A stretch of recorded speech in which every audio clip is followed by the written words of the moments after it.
ఉద్ధవుడు విదురునితో ఇలా అన్నాడు. పుణ్యాత్మా, మురాసురుని సంహరించినవాడు దయాసముద్రుడు, తన మనస్సులో మానవదేహాన్ని వదలదలచిన శ్రీకృష్ణ భగవానుని స్మరించే మహాత్ముడు, సాక్షాత్తు విష్ణువుతో సమానుడైన మైత్రేయ మహాముని నీకు తత్వజ్ఞానాన్ని చక్కగా బోధిస్తాడు అని ఉద్ధవుడు విదురునితో కలిసి కొంత దూరం ప్రయాణం చేసి యమునా నదిని ప్రేమతో దర్శించాడు.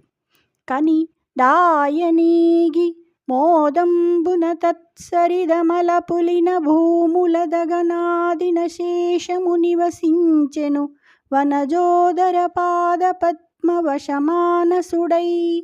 చూచి సమీపానికి పోయి ఆ నదిలోని నిర్మలమైన ఇసుక తిన్నెల మీద శ్రీకృష్ణుని పాదపద్మాలకు అధీనమైన మనస్సుతో ఉద్ధవుడు ఆ పగటి భాగాన్ని గడిపాడు. తరువాత శ్రీకృష్ణుని పాదస్మరణమనే క్రీడాయుతుడు, మహాత్ముడు, పుణ్యాత్ముడు అయిన ఆయన పాపారణ్యాలను దగ్ధం చేసే యమునా నదిని దాటాడు. జై శ్రీకృష్ణ.